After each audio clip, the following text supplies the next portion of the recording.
And good afternoon, ladies and gentlemen. Welcome back to the Veterans Classic. We bring you day number 2, game number 4 in our 6-game showcase. Our second half of coverage begins on this Friday, the final day of May. We're happy you're with us. Mike Fell, along with the voice of Hard Hats TV, Oliver Fell, and we begin with the Elkhorn Training Center Knights from Elkhorn Mount Michael High School in Elkhorn, Nebraska, a western suburb of the Omaha metropolitan area.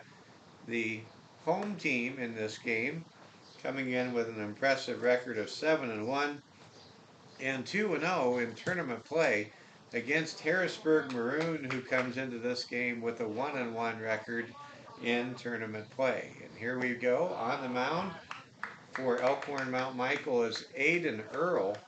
He's facing Max Zariason, and we are just underway here at Fitzgerald Stadium. Happy to have you with us. Pitch from Earl is popped up. A couple of players converge. It's ultimately called for and caught by the left fielder along the foul territory chalk line down the left field line for out number 1. Making the grab there for Elkhorn Mount Michael is Thaden Wool. Now here comes Rylan Bowe. Rylan Bowe, the batter, trying to get on base. Harrisburg, of course, a community near Sioux Falls. Elkhorn, as I mentioned, a community near Omaha. Kind of an I-29 game, far, far away from Interstate 29 here in western South Dakota. And hope you're having a great Friday. Hope that you've had a good month. We will say hello and good morning to June when we get up tomorrow. Count now moves to 1-1. Aiden Earl facing Rylan Bowe. Here comes the pitch to Bowe, and that's outside. And that just catches the corner. Excuse me. It's 1-2. I'm from Omaha, Nebraska. Grew up near Boys Town, near Big Fred's Pizza. If any of you are watching Western Omaha, you know where that is. There's a base hit by Rylan Bowe, and he puts on the brakes after a sure single to right field. And as someone that went to Creighton Prep, I did take a look at going to Mount Michael, and I just decided didn't want to say goodbye to Mom and Dad so much. I didn't go the boarding school route, but I did get a Sunday afternoon tour once, and all the best to everyone with Elkhorn Mount Michael. I feel a little connection there. Here comes the pitch. It's high and outside. Count is now 1-0. Of course, Creighton Prep, Mount Michael. They are both all-boys schools, all-boy Catholic schools. I believe the Benedictine monks run Mount Michael. Here's a foul ball from Mike Oakland, the batter.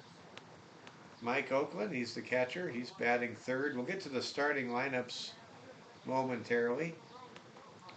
We're just underway. What a game was played earlier today.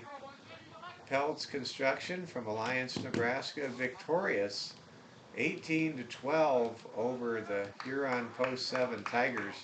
Perhaps most significant about that ball game was the comeback involving Huron. They were down 11-0, and they came back to tie the game.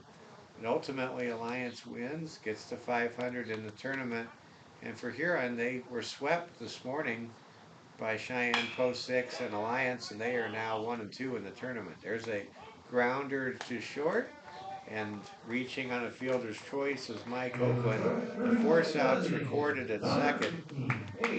That's a 6-4 force out, retiring Rylan Bowe, and now Mike Oakland's at first base on a fielder's choice. So 2 out, 1 on. We're just underway here in the top of the first inning. Glad to have you with us wherever you are tuning in. A.J. Langer, the cleanup hitter, the designated hitter for Harrisburg Maroon, is now the hitter. Here comes a pitch from Aiden Earl, and that pitch is high for a ball. On deck is the dangerous Carson Drexler, the center fielder for Harrisburg Maroon. Maroon 1-1 in this tournament. So pivotal game for them right here. There's a chopper into the Harrisburg Maroon dugout to even the count at 1 ball and 1 strike. Sun finally starting to really come out, make its presence known. It was a cold, damp morning when I was with some of you earlier today. Aiden Earl gets a sign, throws an off-speed delivery, and that induces another chopper foul. You can tell A.J. Langer struggling with these off-speed pitches, but give A.J. credit, he is protecting the plate.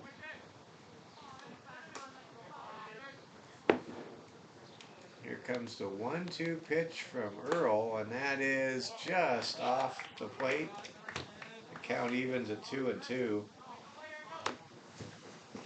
Aiden Earl and the ETC Knights from Elkhorn, Nebraska, 1 strike away from getting out of this inning, just giving up a hit and not giving up any runs. Here comes the 2-2 pitch from Aiden Earl, and that pitch is outside for ball 3, and the count is filled to capacity as A.J. Langer steps back into the batter's box with a full count, 2 out, and a man in the person of Mike Oakland at first base.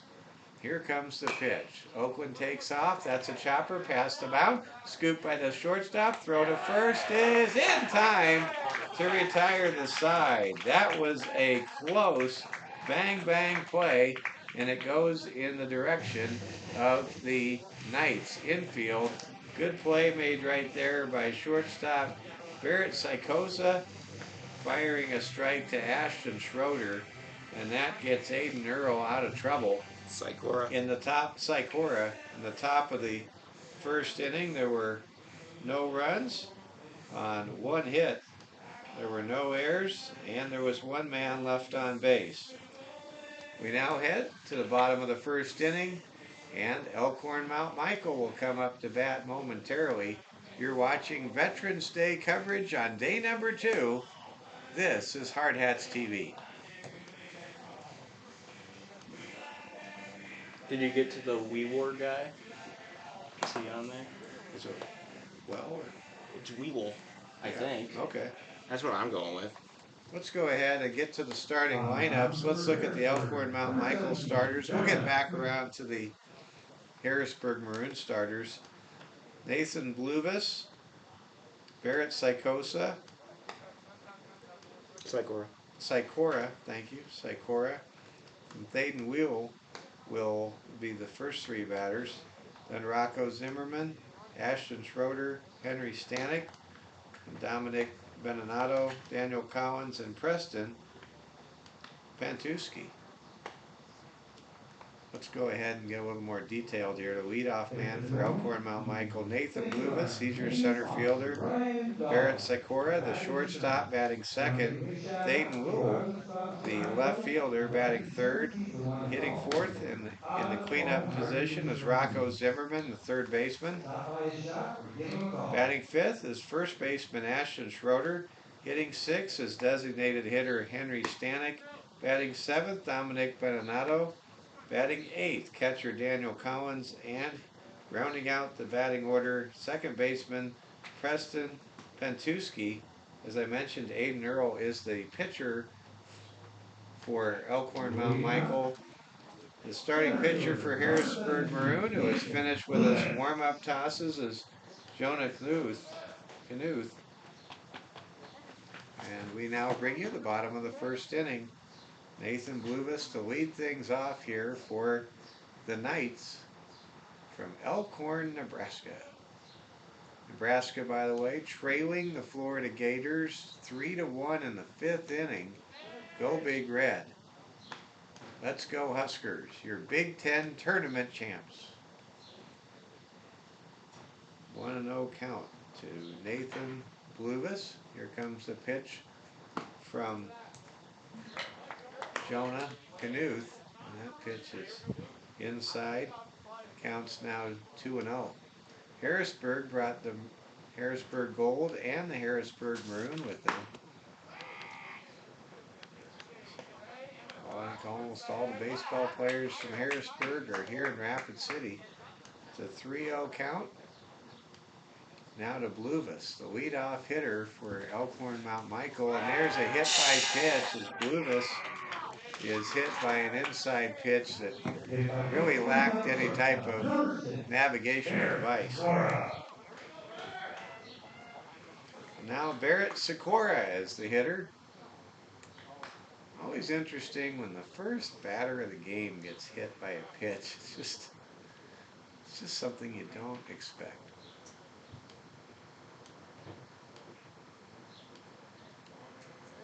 Barrett waits for the pitch from Jonah Knuth, and that pitch is high for ball 1.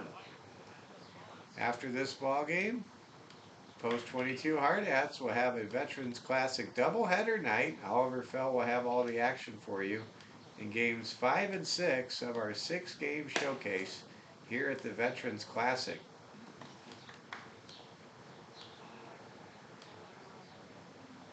Winners here at Fitzgerald Stadium today: Alliance, Cheyenne, Post 6. Should say Alliance Pelts Construction, Cheyenne, Post 6.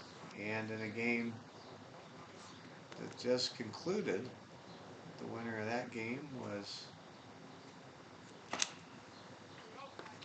Elkhorn Mount Michael. And there's a base on balls issued to Barrett Sikora. Elkhorn Mount Michael, they are 7-1. They've traditionally been what's called a Class B team in Nebraska athletics, meaning they're the second highest level. It's kind of like they're Class C. Oh, they've dropped down to Class C. Okay. That's what I was seeing on Max Preps. All right. So.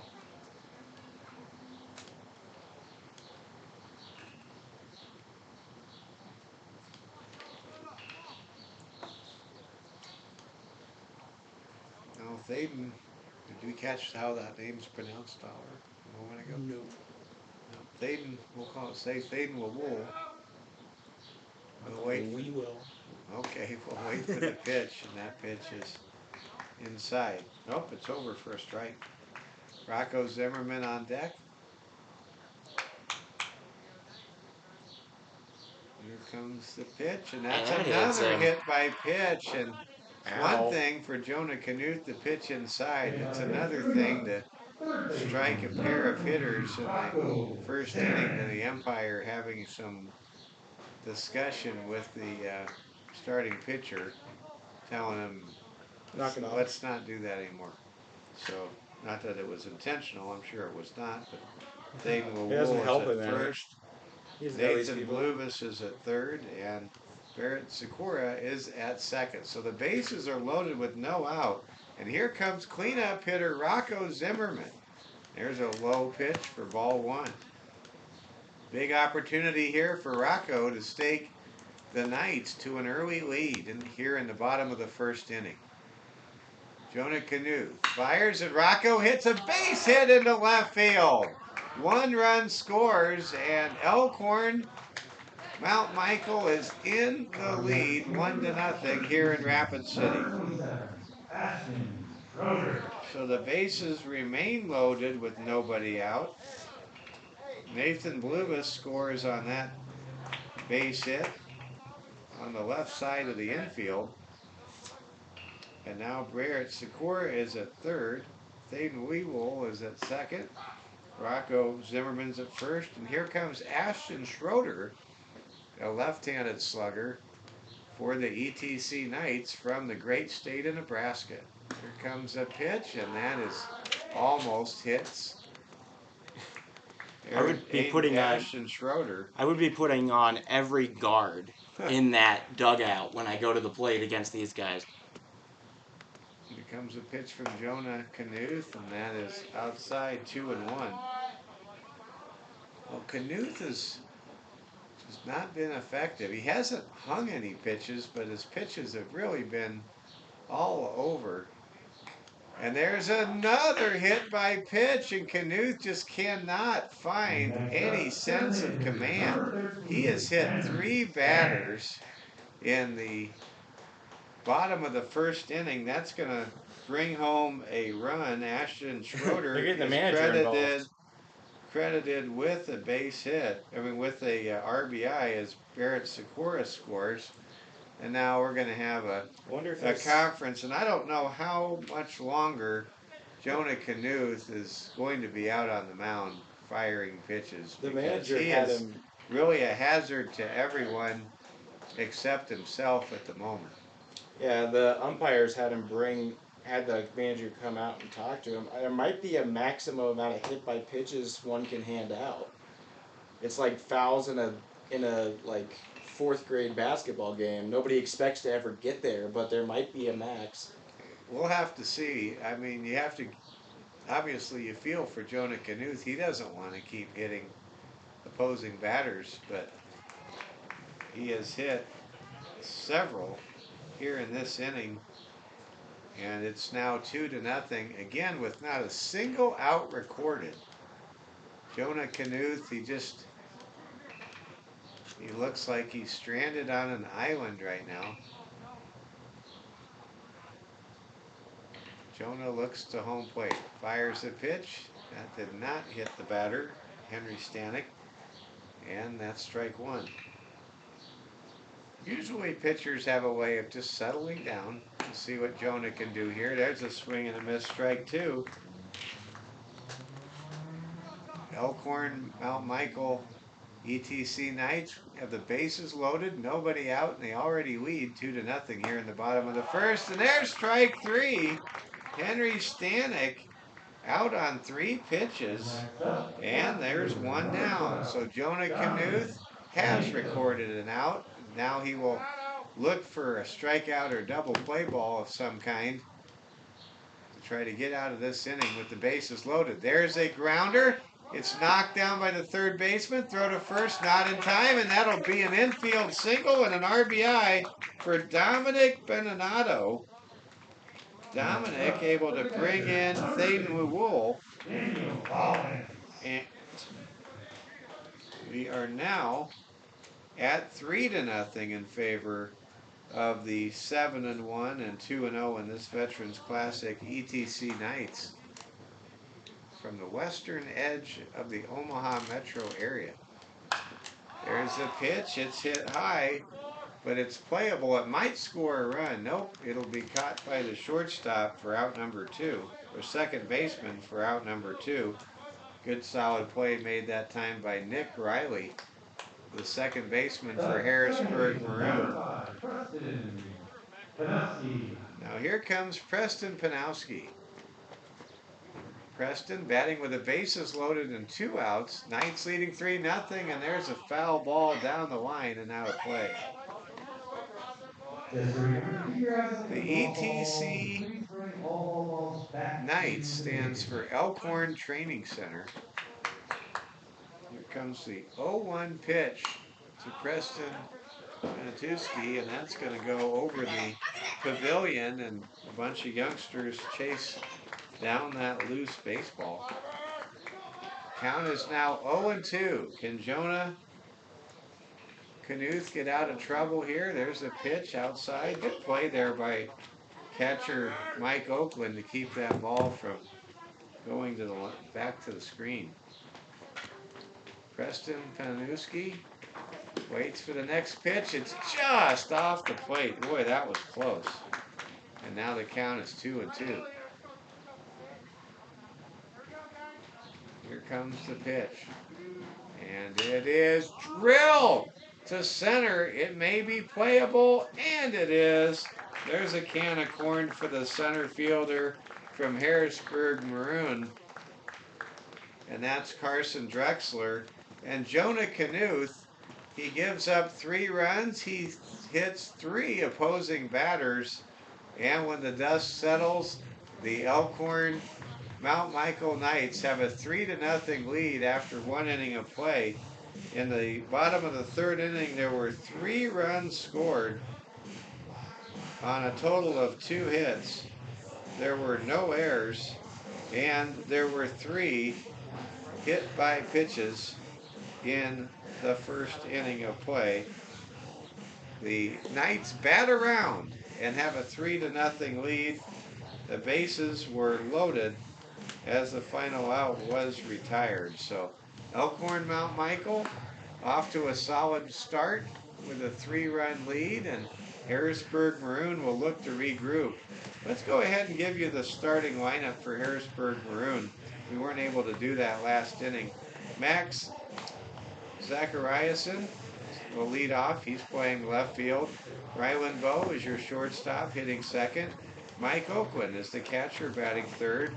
Designated hitter A.J. Langner is in the fourth spot. Batting fifth, it's center fielder Carson Drexler. Hitting sixth, first baseman Tyler Frederick. Batting seventh, third baseman Wilson Munsky. Batting eighth, second baseman Nick Riley. And hitting ninth, it's right fielder Ethan Beck. And we now bring you inning number 2. Glad to have you along with us here at Fitzgerald Stadium on a nice, cool spring afternoon here in Rapid City. Leading off for Harrisburg Maroon is Carson Drexler. He waits for the pitch from Aiden Earl. Pitch is just off the plate for ball 1. Well, Harrisburg Maroon, they are 1-1 in this tournament. This is a key game. They really need this game. Here comes the pitch from Earl. Earl has the ball hit right past him. Here comes the shortstop. Throw it up first. Is it in time? It is. That was a close play. And the shortstop even crossed the second base bag to make that play. He didn't have a lot to put on the throw, but he was pretty close to first base, and that was close enough to record the putout. It's a 6-3 out that retires the leadoff hitter Carson Drexler. And now batting is Tyler Frederick with nobody on and 1 down here in the top of the second inning.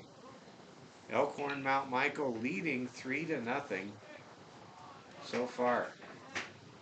Here comes the pitch. It's low. Count is now 2-0 to the Harrisburg Maroon hitter Tyler Frederick. Here comes the pitch to Frederick. That pitch is just off the plate. And the count is 3-0. I'm not sure, but I think the umpire might be Dean Gurr. He's one of the commentators. I saw him. He was over here. That's him. Oh, that is him. So Dean Gurr, one of the commentators, with the color analyst on Post 22 Hard Hat games for Fox Sports Rapid City, is the home plate umpire in this ball game. There's a pitch, and Tyler Frederick chops the ball back to the screen. We've got a 3-2 count with 1 out, nobody on. Harrisburg batting, trailing 3-0. We're fairly early in this game here in the top of the second inning. Thank you for making us a part of your Friday afternoon, whether you're watching in the Omaha or Sioux Falls area or anywhere else. There's a swing and a miss, strike 3, and that's the first strikeout recorded by Knights ace Aiden Earl. And that's 2 outs now and nobody on. And here comes Wilson Mansky. Mansky, who wears number 7, batting right-handed. I want to give a shout out to my good friend Steve Ammerman, voice of Black Hills State University. He had a chance to watch the earlier game we had for you, the first game of the day, won by Cheyenne Post 6 over Huron Post 7, 8-0 in 6 innings. Here comes the pitch. That ball struck hard right at the second baseman. Quick flip to first is in time, and there's a 1-2-3 inning recorded by Aiden Earl and the ETC Knights. That's a 4-3 putout if you're scoring along with us. And there were no runs, no hits, no errors, no men left on base. And through an inning and a half here in West River, South Dakota, just by the Black Hills, it's Elkhorn Mount Michael 3, Harrisburg Maroon nothing. You're watching Hard Hats TV coverage of the Veterans Classic.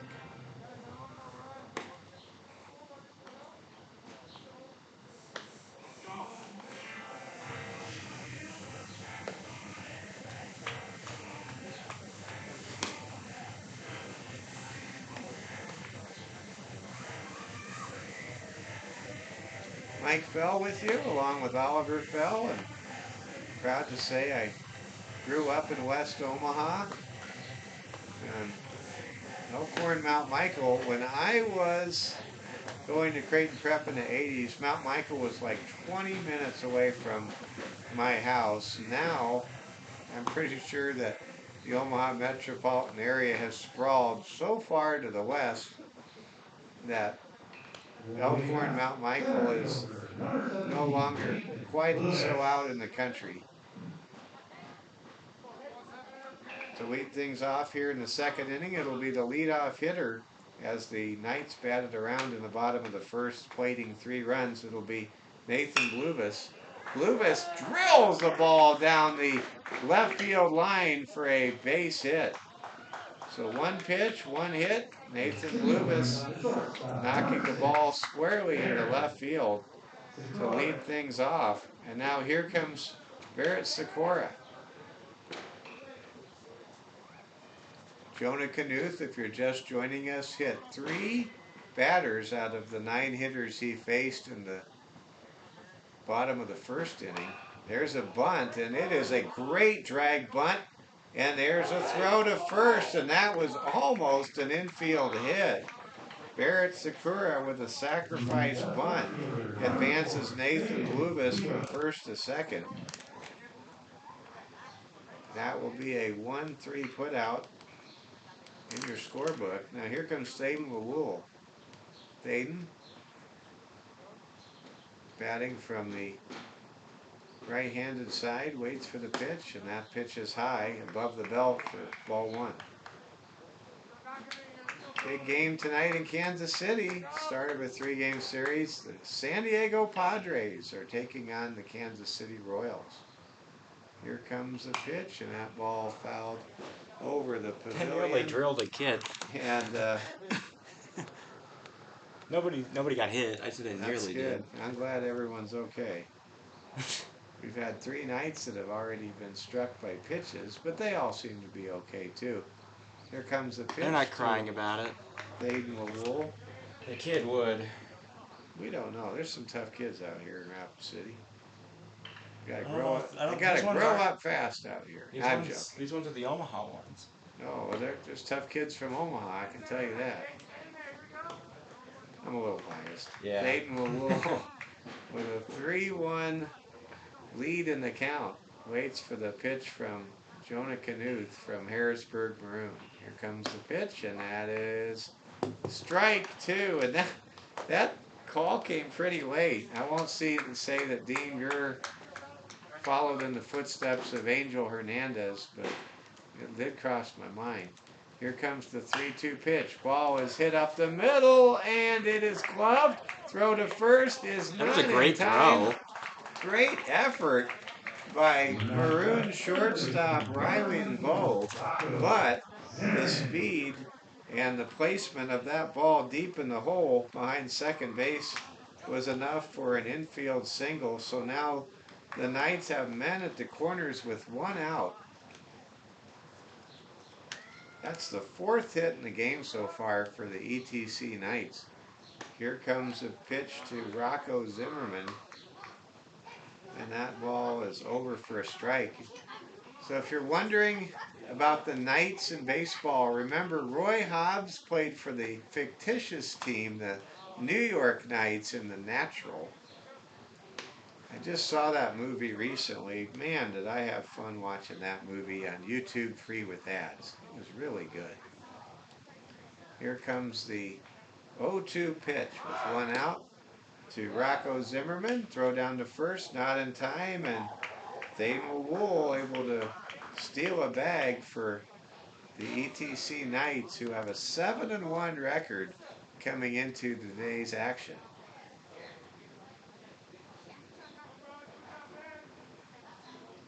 Here comes the 1-2 pitch. Zimmerman laces a base hit into left field. 1 run scores, maybe 2, and 2 men will score. And the Knights have broken this game wide open. They take a 5-0 lead on a 2-run single from Rocco Zimmerman. And now Rocco has 3 RBIs And we're still in the second inning. Wow. Nathan Bluvis and Thadenwell Wool score on that bases clearing single. And now Ashton Schroeder, the batter, with a man at first, and still one out. Jonah Knuth has really had a tough outing. There's a pitch and a foul off the catcher's mask. This is something very interesting because the shooters shut him out the first 2 innings. The shooters were on top at this point, 1-0. It's a very odd thing. The gold not hanging with the shooters right now, at least in terms of how they played this team. Harrisburg Maroon sees a strike go over the plate. The count now 1-2. We have a score in the big leagues to tell you about. I think there's a game at Wrigley Field today. I'm going to check my MLB app. Pass it along. Here's a ball hit towards the shortstop. Throw to first is past the first baseman. And everybody's safe and will advance 90 feet. So that'll be an error on the shortstop, I believe. That'll be an E6. Ashton Schroeder's at second base. Rocco Zimmerman motors from first to third. And again, just one out here in the bottom of the second in a 5-0 game in favor of Elkhorn Mount Michael, who has a chance to get a huge 3-0 start here in Fitzgerald Stadium pool play if they can pull out a victory over the Harrisburg Maroon here. Henry Stanek now the hitter. Stanek struck out his first time at bat. I see the Wesco Zephyrs are in the house. They kind of have that Miami Hurricanes color scheme going. Orange and green. Mm-hmm.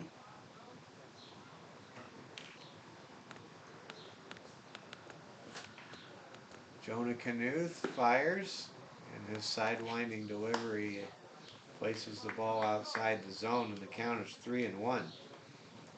Jonah has not hit a batter yet in the second inning. Oh, he's behind pace. That's progress of sorts. Here comes another pitch. That's outside. That's just over the zone as Dean Gurr makes the call. Behind home plate, it's 3-2 now. There's a low pitch just off the plate, and that will load the bases. Henry Stanek gets a base on, draws a base on balls. So now Rocco Zimmerman is at third base. Ashton Schroeder's at second. Henry Stanek draws a walk and is at first, and there's still just one out now for Dominic Beninato, who had an RBI single last inning. Dominic Beninato watches the first pitch from Jonah Knuth across the plate for a strike. Knuth throws hard. His second pitch is a strike. It hasn't been about the velocity for Jonah. It's been about the location. Here comes the pitch. That's just off the plate. And the count is now 1-2. Here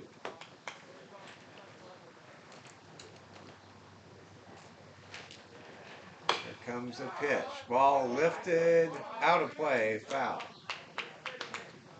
We're happy you're with us on this Friday. We'll be with you not only for 2 more games involving the Post-22 Hard Hats and coming up next, but we also will have 6 games for you tomorrow on day 3 of pool play.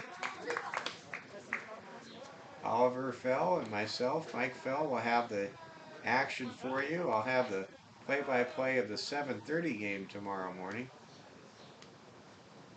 Here comes a pitch, and that's over for a strike. Well, that's strike 3. So, you know, it's not only over for a strike, it's over for the strike that records the out. That's the second strikeout for Jonah Knuth in as many innings. Now there are 2 down with the bases loaded. Here comes Daniel Collins. Collins flew out to second base. His first popped up to second base his first time up. Here comes a pitch to Collins. It's high and inside. Some of the Knights players say, "Come on, DC." for Daniel Collins. Here comes the pitch, and there's a swing and a miss by DC. And the count's now 1-1 with 2 outs and the bases loaded. It's a 5-0 lead at the moment for the ETC Knights from Elkhorn, Nebraska. And there's a swing and a miss. Strike 2. Want to wish Nebraska good luck. They're taking on Florida in the opening game of the Stillwater Regional this afternoon in Oklahoma. There's a pitch outside. The count goes to 2-2. I saw Nebraska lose at Oklahoma State back in 2006. It's a traumatic experience.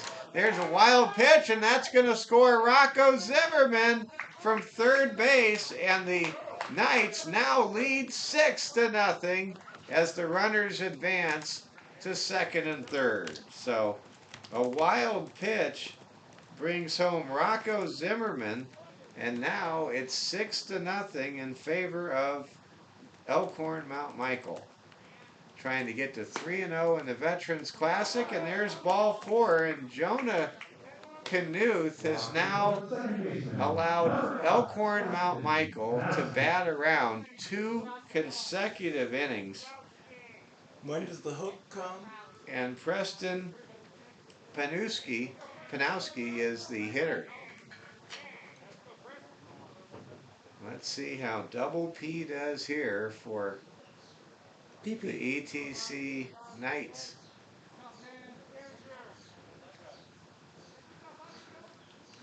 Here comes the pitch from Knuth, and it just about hit Preston Panowski. That shaved any hairs he had off his chin. Yeah, I'll tell you.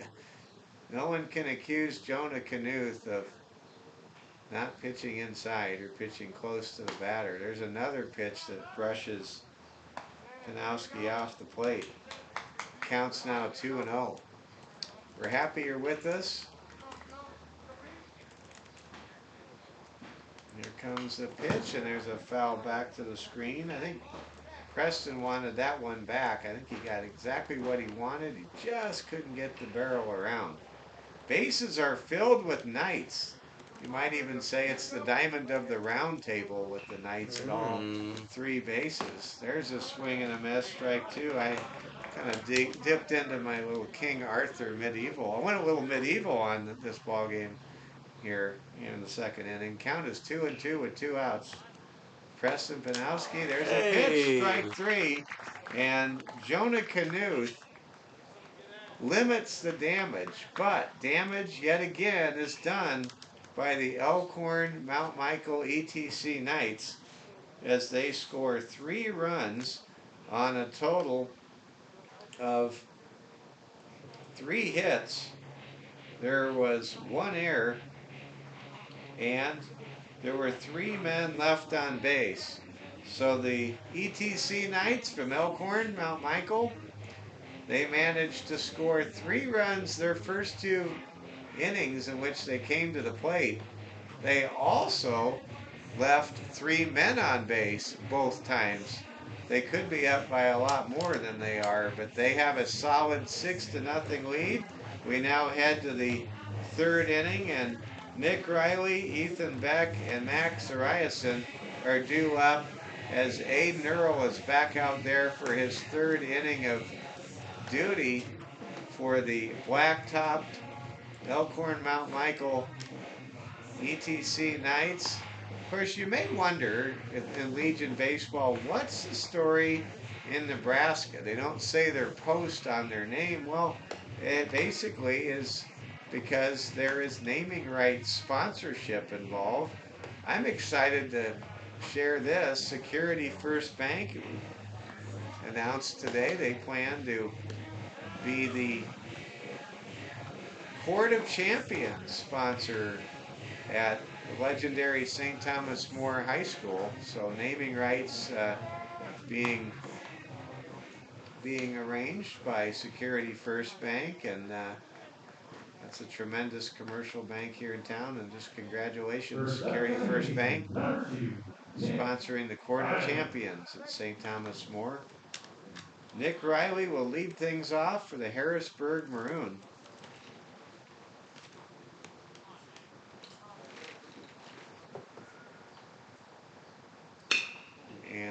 That's a chopper handled very well by the third base coach for Harrisburg Maroon. Well, Harrisburg is a little to the south and east of Sioux Falls. I've never been to Harrisburg, but I've driven past it a number of times.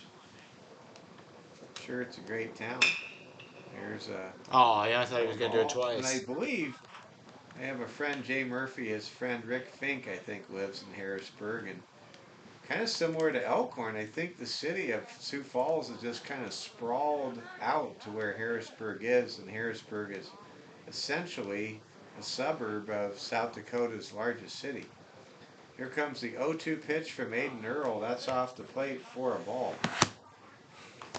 Oliver, I'm impressed with all the graphics, research. You've done so much to inform the fans and keep everybody apprised of what's happening Thank here in this tournament. The Cincinnati Reds at Wrigley Field today beat their NL Central Division rival, the Chicago Cubs, 5-4. Congratulations to Cincinnati on the victory. They appreciate it. Santiago Espinal's pinch hit was the difference in that victory for the Reds. The first professional baseball team, the Cincinnati Reds.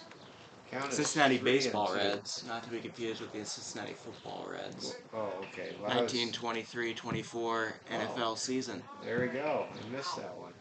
That's good, Oliver. There's a foul ball down the line, and it will not be caught. Nick Riley, the leadoff hitter, working the count full against Aiden Earl, trying to get on base. To this point, the Maroon have been unable to get their leadoff man aboard.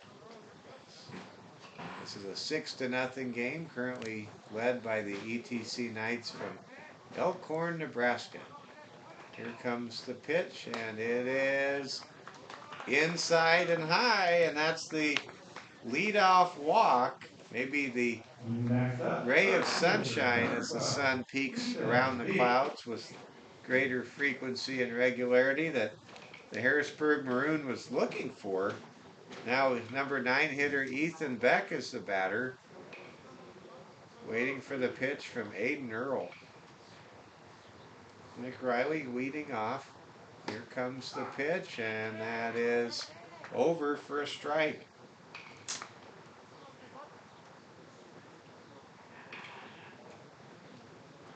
So, in case you're wondering, the Post 22 Hard Hats, they will travel to Gretna, Nebraska this year for the Creighton Prep Tournament. There's a long drive. Is it fair? Just foul down the right field line. Count goes to 0-2 against Ethan Beck. But this in the third week of June, the Post 22 Hard Hats will make their way to the Omaha area yet again, and that's always fun. You get to see your cousins, Oliver. Yeah. Yeah, it'll be fun. It's going to be the last one where it all kind of feels a little normal. All of us are graduating in some way. So many people are moving out. It's not ever going to be the same, but with 2 people graduating this fall, it'll be nice. There's a swing and a miss, and strike 3. Ethan Beck goes down on strikes. That's the second K of the game for starter Aiden Earl, who has yet to give up a run and has only yielded 1 hit in 2 1/3 innings here in Rapid City. Now Max Zachariason is the hitter. The left-handed swinger waits for the pitch from Earl, and that pitch is high for ball 1. Max flew out to right field his first time at bat to lead off this ball game. Currently led by the ETC Knights, connected to Elkhorn Mount Michael High School. Here comes the pitch to Zachariason, and that is over for a strike. Dean Gurr is the home plate umpire. Sometimes I struggle with names. I've called Dean Gurr Dale Gurr many times, and I've also called him Dale Enger. Really? And I don't know Who the what heck it is that? Well, I Just don't don't know. call him Nick. Yeah, I don't know. I apologize to Dean. Sometimes I've called him Dale, and sometimes was talking to a friend of mine, and I called him Dean Enger. Count is 2-1 now to Max Zacharias. Dale Gurr does have a striking resemblance to Shohei Otani's interpreter, by the way. Ipe? Well, whoever was next to him in the interpreter photo that They did all a the friend of mine showed me. the one where like the guy who's caught in the gambling scandal. I think so.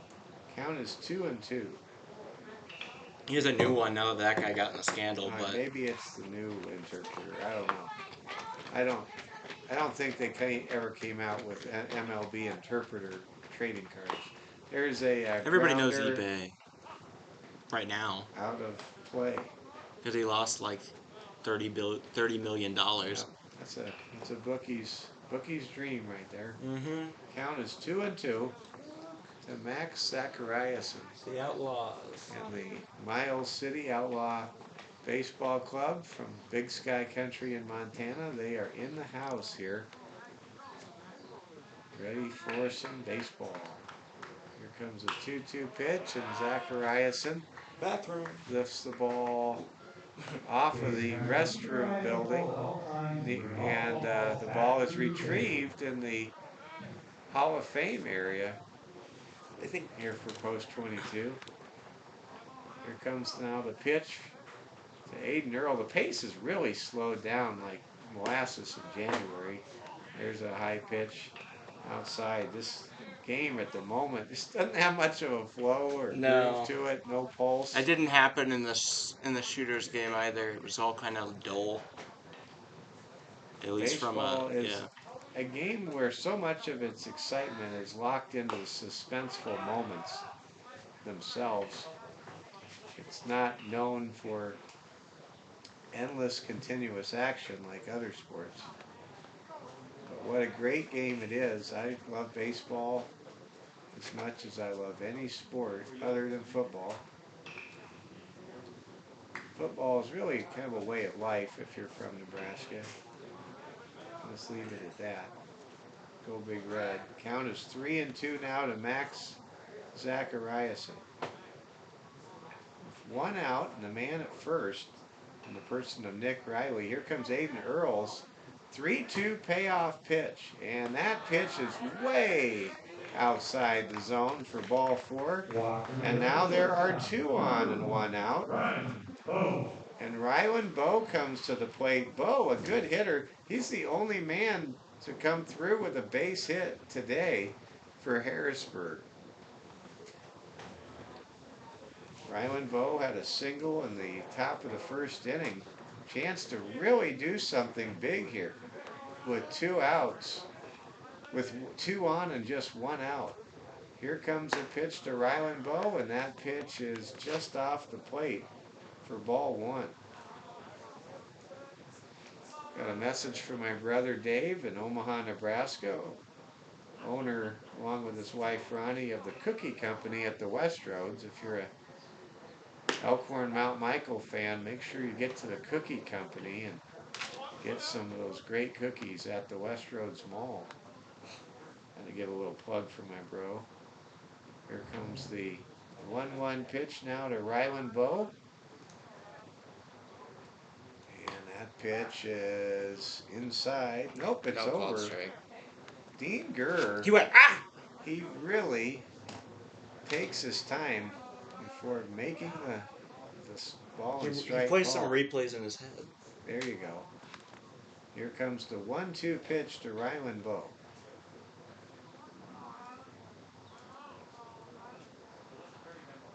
And that pitch is over for strike 3. And the batter knew it was strike 3 before the umpire even made the indication. No, he went, ah!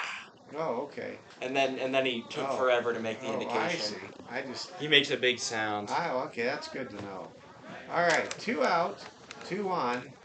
We're in the top of the 3rd. Elkhorn Mount Michael on top 6-0 over the Harrisburg Maroon. The Omaha suburban team, private school team, going up against the Sioux Falls Public School suburban team. An I-29 showdown here in Rapid City on day 2 of this venerable 23-team tournament. Here comes the 1-0 pitch now to Mike Oakland. Oakland hits it hard into right field, and it's caught for the final out of the inning. So Mike Oakland flies out to right field. And how about Aiden Earl putting up 3 shutout innings? And the ETC Knights, sponsored by Elkhorn Training Center, now have a 6-0 lead through 2.5 innings of play. In the top of the 3rd inning, there were no runs, there were no hits, no errors, and 2 men left on base. Elkhorn is up to bat next. We go to the bottom of the 3rd. You're watching Hard Hats TV. Whippy.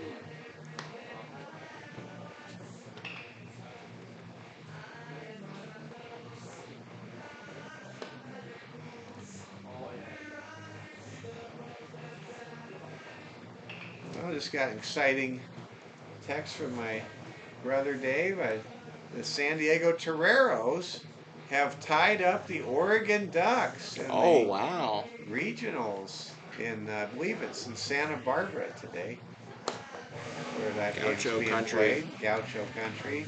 How about the little Gaucho kid? They showed the reaction of at the selection show, and there's just this little kid, and he's just so happy, and he's in the front row. And He did not want to be up that? there. You remember that Gaucho kid? Yeah, he did not want to. Ooh! All right, Nebraska has come from behind and taken a 4-2 lead over the Florida Gators. Wow. And look at Simo. Go Big Red. And there's a lot of games to get to. We'll let you do a scoreboard rundown, Oliver. All right. Why don't you go ahead and take it away? All right, so College World Series regionals. Nebraska on top 4-2 over Florida in the top of the 9th. San Diego tied up with Oregon in the top. Oregon will have a chance to bat. San Diego will have a chance to walk it off in the bottom of the 9th. UC Irvine over Nicholls State 9-4. And then SEMO challenging Arkansas, Southeast Missouri State, Cape Girardeau, and they're down 8-10 with in the bottom of the 6th. Thank you for that update, Oliver. He scored again. Gotta love the Huskers did. Yes. Nebraska breaking it loose over the Florida Gators in the opening round of the Stillwater Regional. Oh man, am I fired up. Go Big Red. I know all of you Elkhorn fans out there, you got to be so pumped up for your Big Ten champions. There's a line drive handled by third baseman Wilson Mansky, and that'll be the first out of the inning. So Nathan Bluvis, for the first time today, is retired here in the bottom of the 3rd. And Jonah Knuth, he's hung in there. He's still out there after a very rocky beginning, and then he hits the batter, just when I was starting to Did he hit him? Celebrate I heard the a fact noise. he has been able to get his pitching under control. He pushes the batter well off the plate. The batter must have been able to get out of the way. It must have been a glove sound that you were hearing. A very close shave. Here comes the 1-0 pitch, and that's a hit by pitch. So if he didn't get him the first time, he gets him the next time. And Jonah Knuth, he's just handing out bruises. He is just making Dr. the Knights suffer, but not on the scoreboard. So there's a man at first with 1 out as Barrett Sakura is hit by a pitch. By the way, he is a Knight that has yet to be struck by a pitch. Okay, so he gets his first purple spot. The batter in front of him was hit by a pitch in the first. The batter behind him, Thaden Wawul, was hit by a pitch in the first. And now Barrett Sakura, he is hit by a pitch by Jonah Knuth in the 3rd. Here comes the stolen base attempt, and getting in there safely is Barrett Sakura.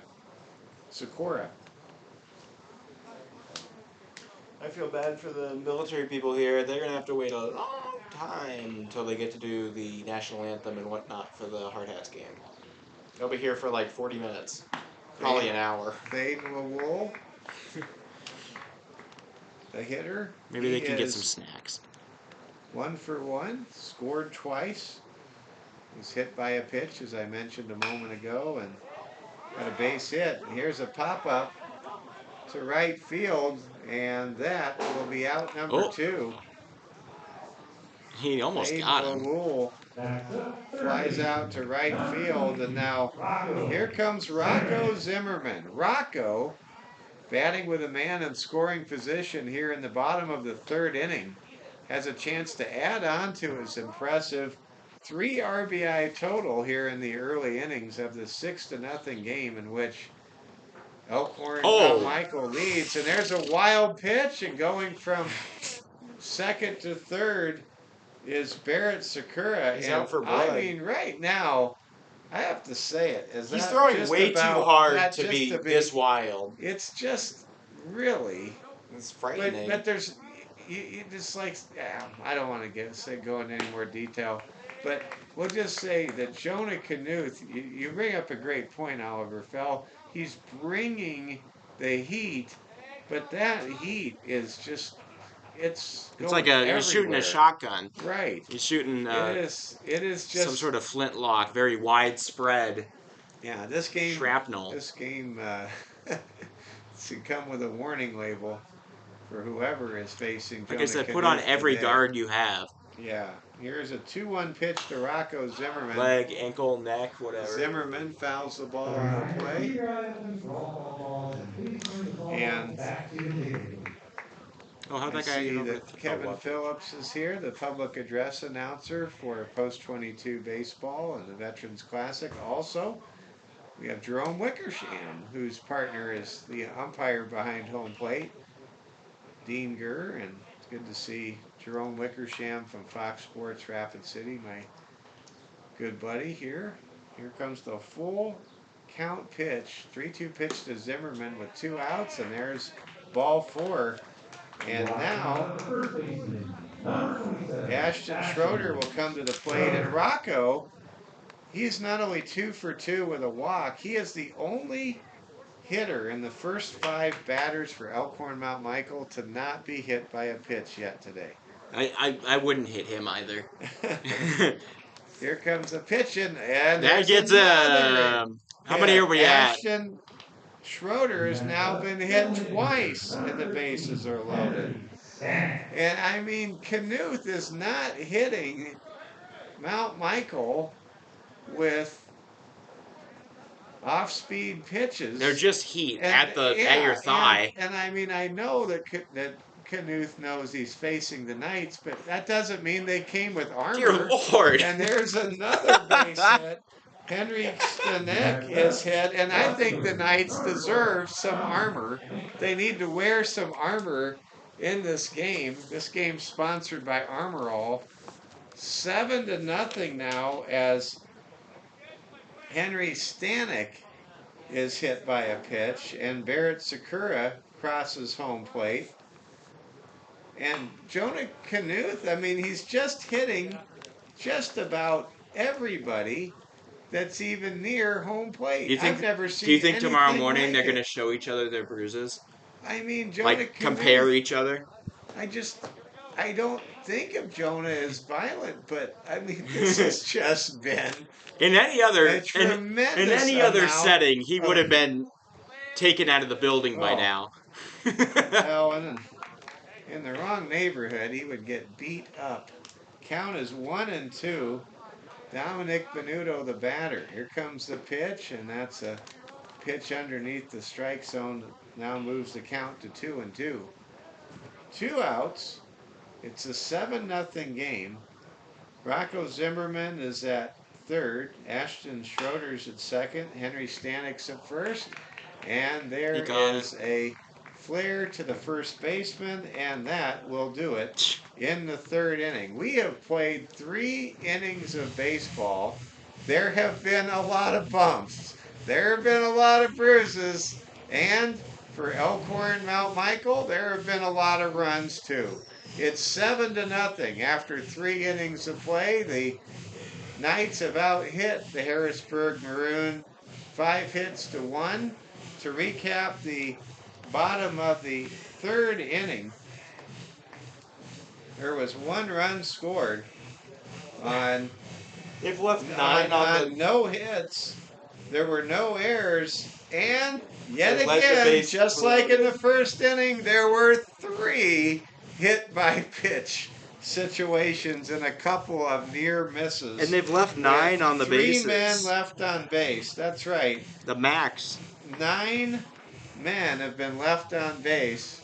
As I've said more than once, I'll say more than once now, you could say that in this game, the ETC Knights are the diamond version of Knights of the Round Table, as they have managed to have a Knight at every base when each of the first 3 innings has come to a close.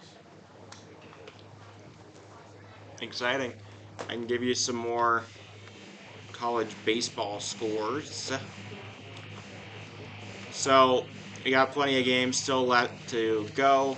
But of the finals, some interesting ones. James Madison goes down to South Carolina very closely, just a 1-point game. UConn beats Duke. University of Evansville upsets the Pirates from Greenville. Eastern Carolina. I can't remember where they're at. Army almost beats Georgia. That's pretty crazy. Coastal Carolina blows out Vandy. Dallas Baptist loses to West Virginia, and UConn beats Duke. So they're the surprising ones. The rest of them pretty chalky. Now we're back to action. Thank you for that update, Oliver. Thank you for making us a part of your Friday afternoon. And now Daniel Collins, or check that, now it'll be A.J. Langner, the batter, against a very effective starter for Elkhorn Mount Michael so far in this game as we begin the 4th inning. Here comes the 1-1 pitch to Langner, who grounded out to close out the 3rd inning. It was actually, I believe, a fielder's choice that A.J. Langner grounded into.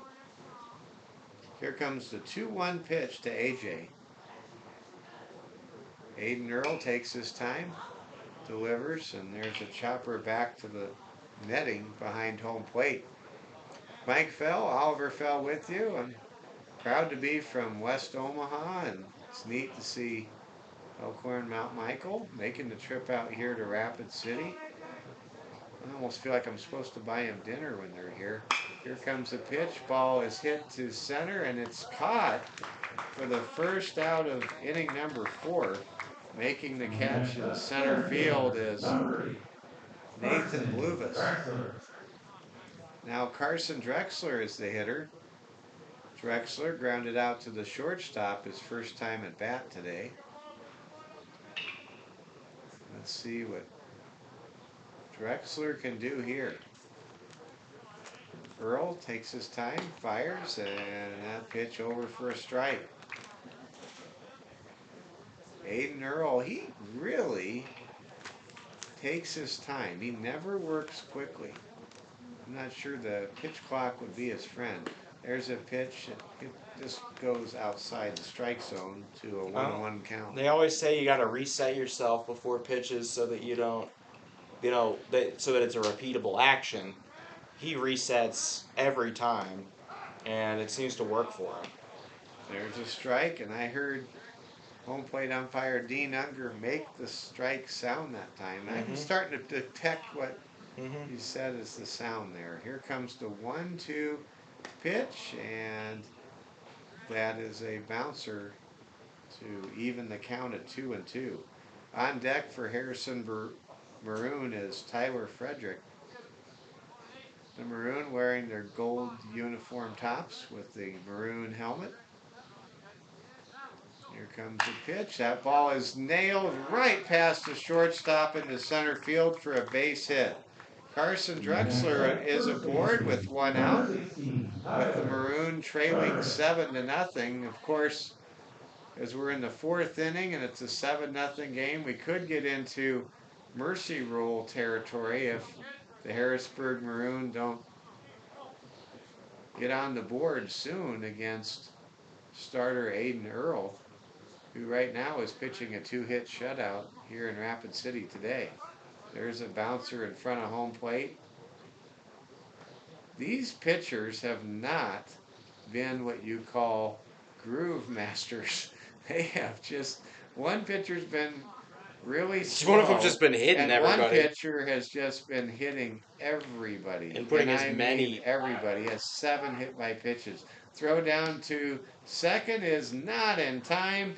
Carson Drexler gets the first stolen base of the game for the young men from southeastern Sioux Falls. Count is 1-1 now. So Tyler Frederick, the left-handed hitter, with a man in scoring position. Golden chance here for Frederick to put his team on the board. There's a grounder to center. Here comes a throw home. It'll be cut off, and sliding in safely is Carson Drexler, and Tyler Frederick has an RBI single, and that breaks up the shutout and puts the Maroon on the board and makes it a 6-run lead for the ETC Knights. So Harrisburg is on the board here in the 4th inning, and still only 1 out as Wilson Mansky comes to the plate. Wilson grounded out to the second baseman back in the 2nd inning. There's a pitch that brings a swing and a miss from Wilson Mansky. So Aiden Earl gives up a pair of singles and yields a stolen base, and that allows the Harrisburg Maroon to score. There's a grounder, handled well, throw to first is in time. The first baseman for Mount Michael, that's Ashton Schroeder, he did a pirouette there, a split, and gets the out. And that is helping your infielder to stretch to get to that ball before the runner reaches the bag. So Mansky is retired 6-3 if you're scoring at home. Tyler Frederick advances to second base, and here comes Nick Riley, who walked his first time up. There's a bouncer to the third baseman. Rocco fires, and that will retire the side. Rocco Zimmerman with a bullet across the bag to Ashton Schroeder to retire the side. And now our score through 3.5 innings of play in the 7-inning contest, it's Elkhorn Mount Michael 7, Harrisburg Maroon 1. This is Hard Hats TV, live from day 2 of the Veterans Classic. To recap the top of the 4th inning, Harrisburg scored 1 run on a pair of hits. There were no errors, and there was 1 man left on base. We go to the bottom of the 4th inning, and the ETC, Elkhorn Training Center Knights, have an opportunity to build on their lead. And if the Knights could score 2 runs in this inning and go up 9-1 and then get 3 outs, they could finish this game, I believe, in the 5th inning. This is definitely a place for them to step on the necks of this Harrisburg Gold team or Harrisburg Maroon team and secure themselves at the top of the standings. Speaking of the standings, just a moment here, I'm going to pull those up for you. I have updated standings going into this game. Here is the Fitzgerald Stadium pool, the one that has the Maroon in it. And then here is the Pete Lean Stadium field. So, there you go. Currently, the Knights on top of the Pete Lean Stadium pool. They're in position to possibly win or go to the championship. They need to keep the runs down, though. That's what that final number is. It's the runs allowed per innings pitched. That's the next tiebreaker. They would likely be competing, maybe even a three-way tie with the Expos and Gold. I have to look at the rankings, but they need that tiebreaker. Currently, the Sixers on top for the Fitzgerald pool. But if Harrisburg Maroon could win, they step into the 3 spot going into the night. Thank you for that standings update. And of course, winning that out just goes to show how important that last run really could be in the grand scheme of things for the ETC Knights from Elkhorn, because They do not want to play this any longer. they do not want to have any more runs come across and throw off their average. There's a chopper to the second baseman, gloved, throw to first in time. Good play that time to retire Daniel Collins. Making that virtuoso play in the middle of the diamond was Nick Riley for the Harrisburg Maroon. Now Preston Panowski comes to bat. Got a friend named Rob Sternowski. Comes the pitch, and This isn't even the same name. outside. Well, it's a Polish name. It is. I'm proud of myself there. I'm good with saying Polish names. Here comes the pitch, and it's high. Count goes to 2-0.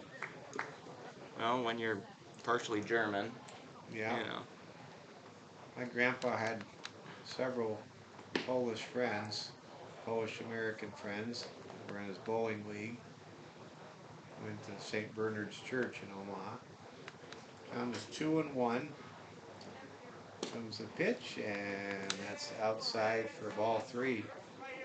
He hasn't hit anybody. I helped campaign for the late great Ron Staskowitz, and the name Staskowitz is actually from the old country pronounced Staskevich, but in America it's Staskowitz. So there you go. Count is 3-2 to Preston Pentowski. Here's a pitch, and that ball is drilled on the line. It's fair, and it'll go all the way to the corner. Preston Panowski has a stand-up double. What a great piece of hitting, and that ball hit the very extreme left side of the chalk. And let's give home plate umpire Dean Gurr a lot of credit. He really made the right call as the ball barely touched the chalk. And what a big call that was. What a big double that was into the corner by Preston Panowski. And now here comes Nathan Bluvis batting with the bases, with a man in scoring position. If you're just joining us, the ETC Knights from Elkhorn trying to get to 3-0 in the Pete Lean standings of this tournament.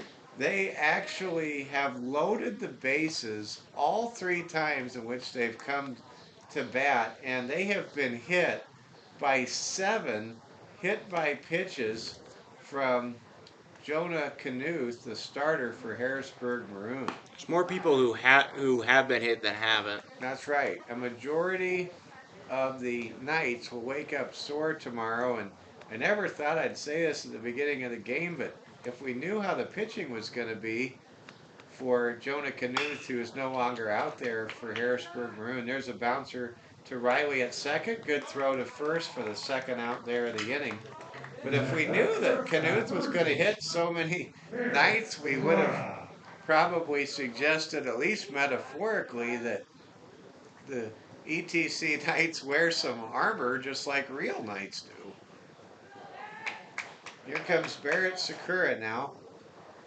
There's a runner at third base with 2 outs in a 7-1 ball game. Here comes the pitch, and that ball is hit hard. Will it drop? No. It'll be caught for the final out of the inning by left fielder Max Zachariasen. Yeah.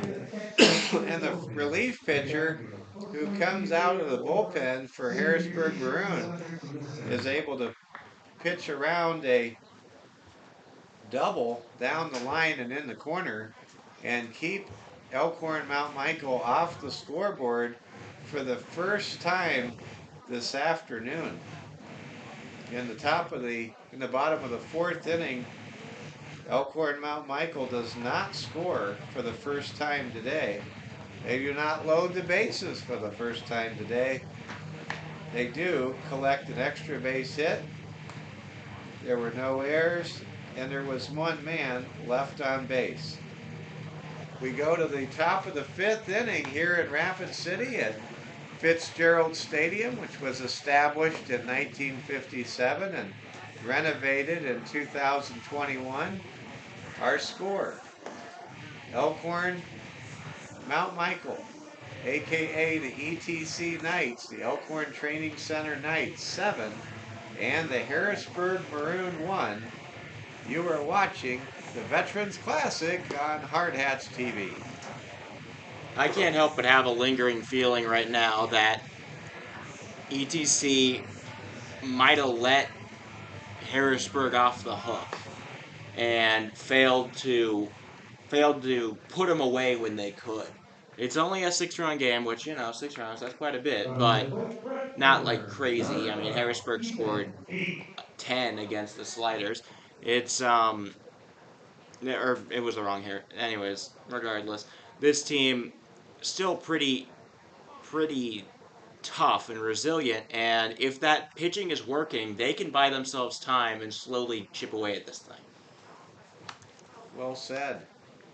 Here we go. We begin now the top of the fifth inning. Coming up to bat for the Harrisburg Maroon, it's Ethan Beck. Beck struck out his first time up, and out for his fifth inning of work is the ace for one of the aces for the ETC Knights, Aiden Earl. Aiden works pretty slow. Some would say he needs more than 60 minutes to watch 60 minutes, but he is effective so far. It's probably Here positive. comes the 1-1 pitch. Now, if his name was Mike Wallace, that'd really be something, or Harry Reasoner. Mike Wallace, like the Steelers receiver?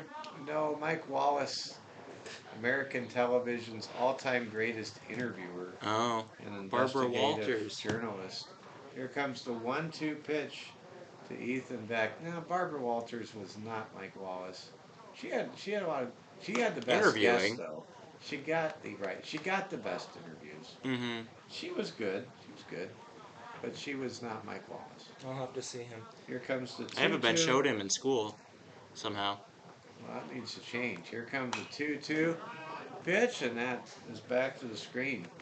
Was he controversial at the end of his life? No, but if you were a Fortune 500 executive and he came running up the stairs, you might run away. Mm-hmm. That happened all the time on Sunday nights on CBS for many years.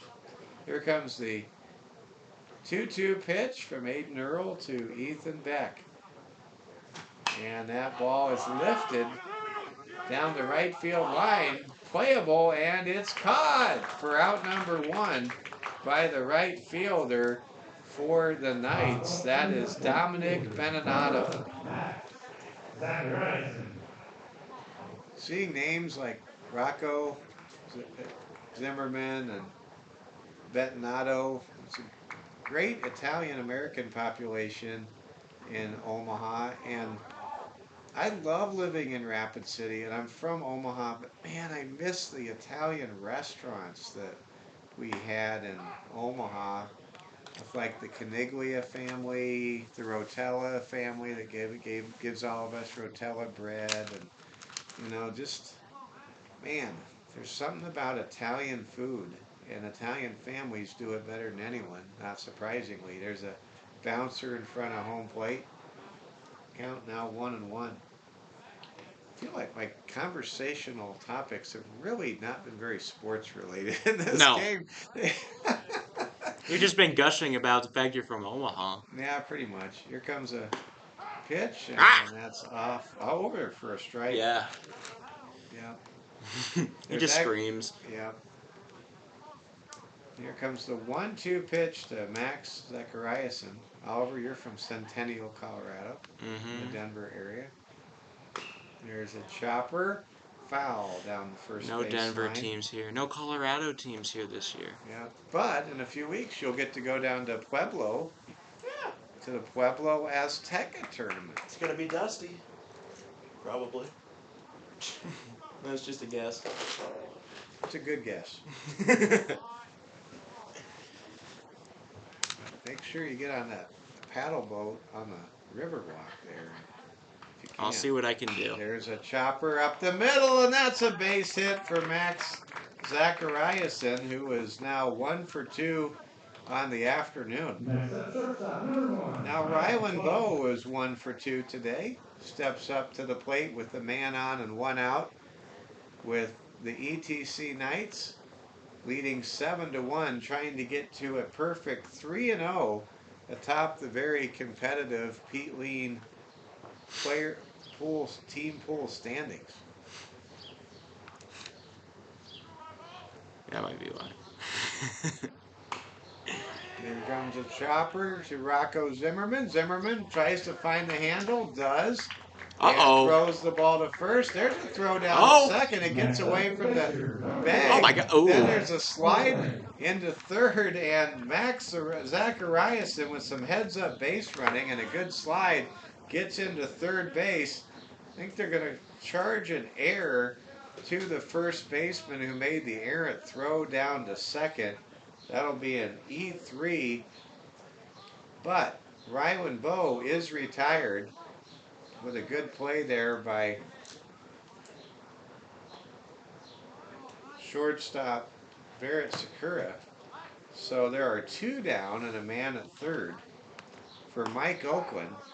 Mike is 0 for 2 this afternoon, trying to make it a 7-2 game, and my partner Oliver Fell made a great point about 10 minutes ago about the runs per inning average. This man at third base could be very important in this tournament for the ETC Knights, who are trying to raise their record to 3-0, but are in the same tournament pool with the Harrisburg Gold and the outstanding post-22 Expos. Oh yeah, we're having like an opening ceremony thing. Everybody's in the house. That's great. Here comes the 1-1 pitch, and that pitch is over for a strike. Count is now 1-2. So here's the opportunity with a man at third to strand a key run in this 7-1 ball game for Elkhorn Mount Michael, trying to keep it 7-1 going into the 5th, and that pitch is just off the plate for a ball. Count evens at 2 balls and 2 strikes. Let's see here if Aiden Earl can shut the door and go 5 innings strong and keep it a 6-run ball game. Here comes the pitch. Reaching out and getting an infield single is Mike Oakland. And the key on that play, I believe, was that the third baseman was playing close to the bag with the runner being at first in the person of Max Zachariasen. So Zachariasen scores. He was able to advance on the first ETC Knights error of the ball game on an ill-advised and errant throw from first down to second. And suddenly that has to really balloon the runs per inning average against the Golden Knights, against the Knights. We're talking like probably like 0.16, but against a team like the Harrisburg Gold, who have a 0.17 and are probably gonna pitch very fantastically, state champions from South Dakota, you can't let you really need to pitch shutouts. AJ Langer is the batter. AJ 0 for 2 this afternoon. Coming to bat in a 5-run ball game. If you're just joining us, Elkhorn had their way with starter Jonah Knuth, but also did not have it their way in terms of personal protection, as they were plunked 7 times. in the first 3 innings of this 4 innings of this game. There's a swing and a miss, strike 3. A.J. Langer is a strikeout victim. And that will be, although just the 4th strikeout of the game for Aiden Earl, that is an outstanding performance if that is where the outing ends for Aiden Earl, as he goes 5 innings strong, gives up 4 hits, and just allows 2 runs. The Maroon do get a run on 2 hits. There was 1 error, a costly error at that, and there was 1 man left on base. Through 4.5 innings of play here at Fitzgerald Stadium, it's the ETC Knights from Elkhorn, Nebraska 7 and the Harrisburg Maroon 2. This is Hard Hats TV coverage of the 2024 Veterans Classic. I'm moving all the little dates back.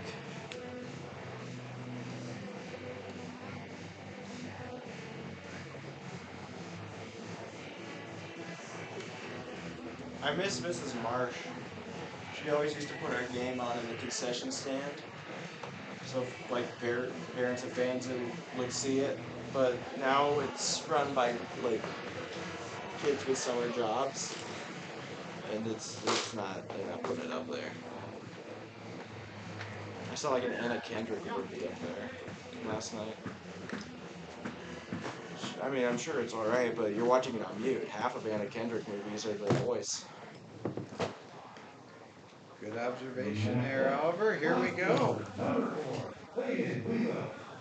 Hey, they put up 3. It's a walk-off.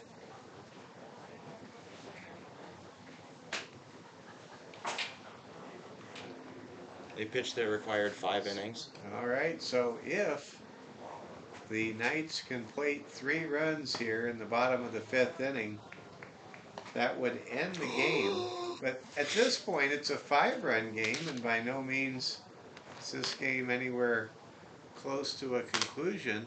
And hey, we've got Igor in the house from Canada, north of the border. Welcome, Igor.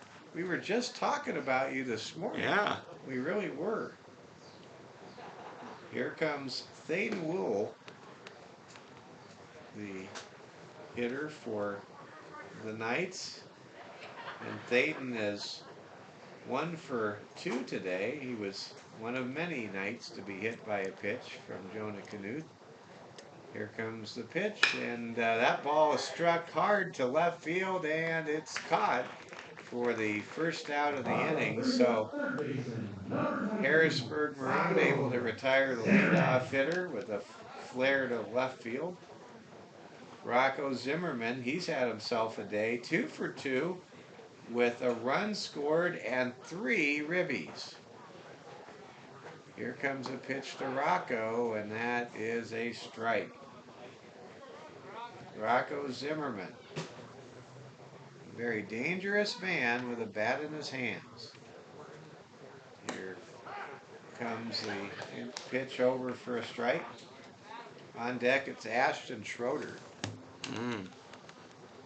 We're happy to have all of you watching wherever you may be tuning in, whether it's eastern South Dakota, eastern Nebraska. There's a flare out to center, and that's out number 2.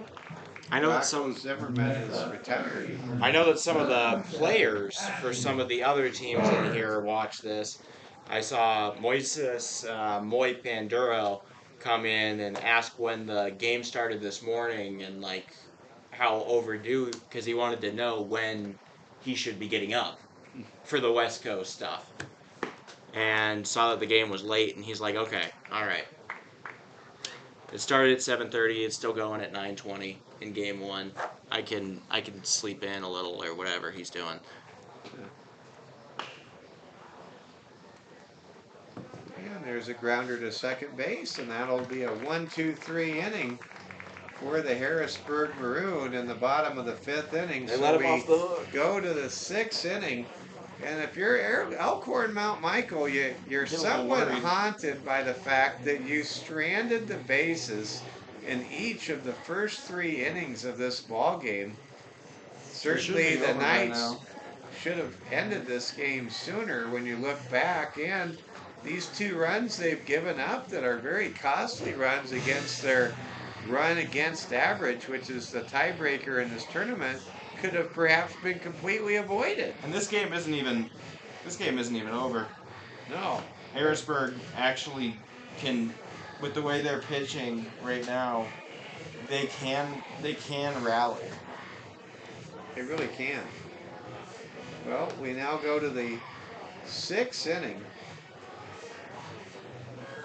trying to determine who the pitcher, the relief pitcher for the Harrisburg Maroon is. I believe it was Max Zachariason who came in out of the pen there. We never identified the relief pitcher who followed Jonah Knuth. He had such vivid memories of Jonah. Just couldn't stop talking about Jonah.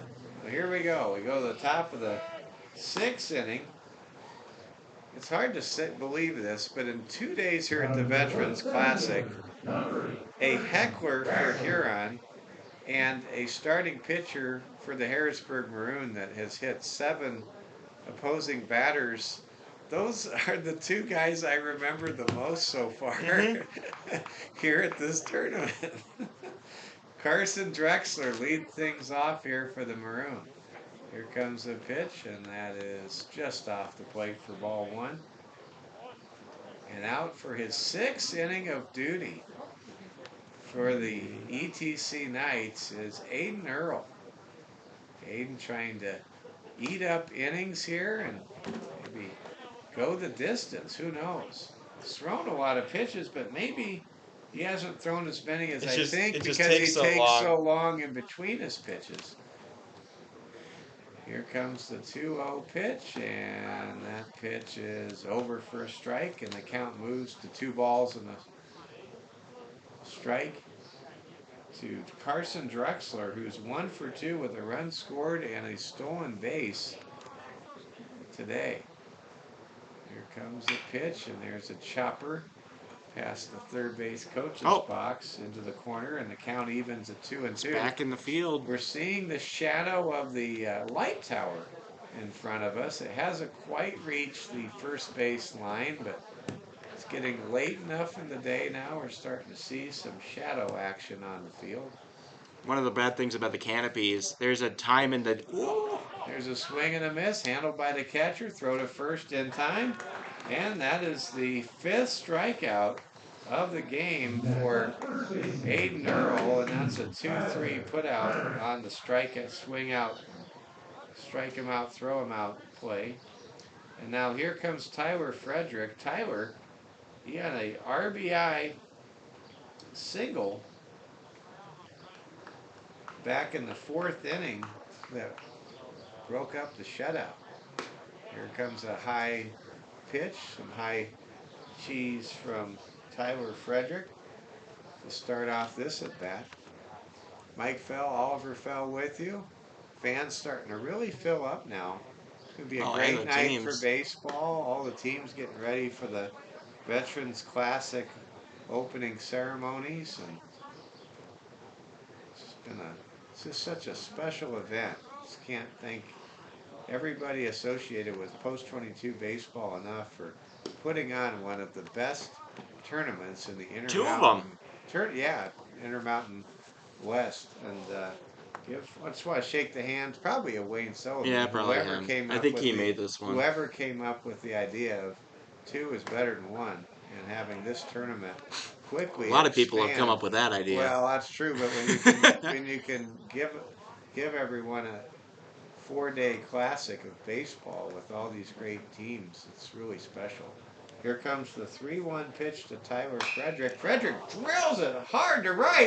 Past the diving right fielder, and his sunglasses go flying, and the ball goes all the back to the wall. And this is going to be a triple for Tyler Frederick. And listen to the Harrisburg Maroon crowd. The momentum's all shifted. The momentum is completely shifted over to Harrisburg Maroon, who finds itself down 7-2 here in the top of the 6th inning. So a 1-out triple by Tyler Frederick, who is now 2 for 3 today, sets up the Maroon for a chance to score yet another run and continue to chisel into this deficit, as now Wilson Mansky comes up to bat. Mansky hit up the middle, handled by the shortstop, throw to first in time. Ooh. That'll score Frederick from third base, and there's an RBI for Wilson Mansky, who is retired 6-3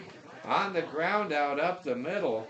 But the work is done effectively for Mansky, who now sets it up for Harrisburg to score in 3 consecutive innings. And now with nobody on, here comes Nick Riley, who was 0 for 1 today. Riley hits it hard. Dropping back is the center fielder, who makes a nice catch to retire the side. So starting pitcher Aiden Earl gives up a single tally, but gets congratulated as the Knights go into the bottom half of the 6th inning with a 4-run lead. It's the ETC Knights 7, the Harrisburg Maroon 3. Recapping the top of the 6th inning, there was 1 run scored on 1 hit. That was a stand-up triple. There were no errors committed, and there were no men left on base. So we go now to the bottom of the 6th. It'll be Harry Stanek, Dominic Beninado, and Daniel Collins due up next. All right, to answer a question in here, the rest of the... Oh, I don't have it loaded. Sorry, guys. Just a moment. But yes, we will have 2 more games today, both of them involving the hard hats. Just a second. There's your schedule for the total day. We already made it through 3. We're currently at that 4th spot. Obviously, time's completely off. It's already 4:30, and that's when this was supposed to start. Everybody has to warm up. It's not going to happen. But the projected time that we want is 5:50 for the Hard Hats game to start for game 1, and it'll be a doubleheader. So Wesco and the Outlaw Baseball Club going to be the doubleheader. Hard Hats playing twice tonight. Thank you, Oliver, for setting the deck, so to speak. We now bring up Henry Stanek for the ETC Knights, who lead 7-3. Elkhorn had a 7-0 lead, a commanding lead. They stranded the bases, loaded. I called it the Knights of the Round Diamond. And when it was all said and done, it was a 7-0 lead for Elkhorn Mount Michael. They got 3 runs in the 1st inning, 3 in the 2nd, 1 in the 3rd. But give Harrisburg Maroon credit. They have found their footing, and they now trail by 4 runs. Elkhorn Mount Michael trying to get some insurance runs here in the home half of the 6th inning. It's looking good for Elkhorn Mount Michael to get to 3-0, but what hasn't been good has been the 3 runs that they have given up, which have probably put a real dent in their runs per inning average, which is the primary tiebreaker in this tournament.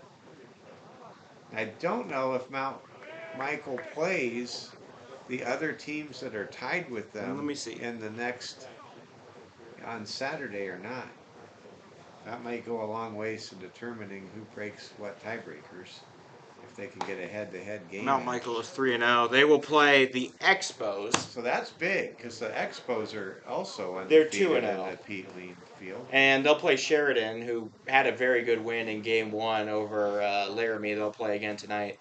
But big thing for them.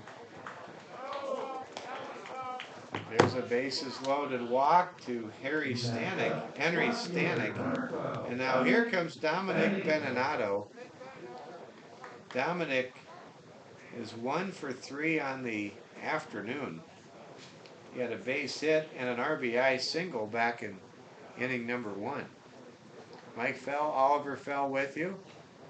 It has become a great night for baseball as we kick off this first weekend of June. We will be with you tomorrow morning, bright and early yet again at 7:30. Hopefully it won't be 49 degrees with rain like it was this morning. I'm rooting for some breakfast pizza. I don't know if I don't think it's going to happen. You can ask Wayne. Yeah, we'll have to ask. There's a flare to center field, and that's out number one as Dominic Beninado hits the ball squarely but right at center fielder Carson Drexler. And now here comes Daniel Collins, affectionately called DC by his teammates. Daniel Collins coming up to bat. Henry Stanek with a small lead off of first base. And that pitch is fouled back to the screen. I want to give Harrisburg Maroons pitcher credit here. He's really come in for Jonah Knuth and played pretty well. Trying to pick up his jersey number. That's Griffin Schlopkel. Okay. It was put in the chat here. Oh, there we go. There it is. Griffin Schlopkel doing a good job out of the bullpen for the Harrisburg Maroon. Nope. No noise from Dean on that pitch. So Griffin Schlopkel coming in his third inning of work and doing a fine job keeping Elkhorn off the board. There's a ball hit up the middle, could be two. Throw to first is in time for the second out. That would have been a tailor-made double play ball, but as that play was handled well to retire Daniel Collins at first by shortstop Rylan Bowe for Harrisburg Maroon. What happened in that last sequence was Henry Stanek was racing towards second on a hit and run, maybe even a stolen base attempt, and that broke up the double play ball up the middle. So now here comes Preston Pentowski. He drilled a double into the corner his last time up. He has a chance to give Elkhorn Mount Michael a key insurance run, leading 7-3 here in the bottom of the sixth inning. Here comes a pitch. Ball goes to the second baseman. Easy flip to first in time, and that'll do it. So Griffin Schlopkel does a super job out of the bullpen for the Harrisburg Maroon. He puts up 3 shutout innings and keeps the score at 7-3. There were no runs, no hits, no errors, and 1 man left on base. We go to the final inning of this 4th game in our 6-game showcase at Fitzgerald Stadium on Hard Hats TV. Our score: Elkhorn Mount Michael, the ETC Knights 7, and the Harrisburg Maroon 3. This is Hard Hats TV. We'll see. I think that Harrisburg building up a lot of momentum here, but I think it might just be they might not have enough time. Do we have a reliever? We do. So, alright. I'll pull that up real quick. On the mound now for Mountain Michael.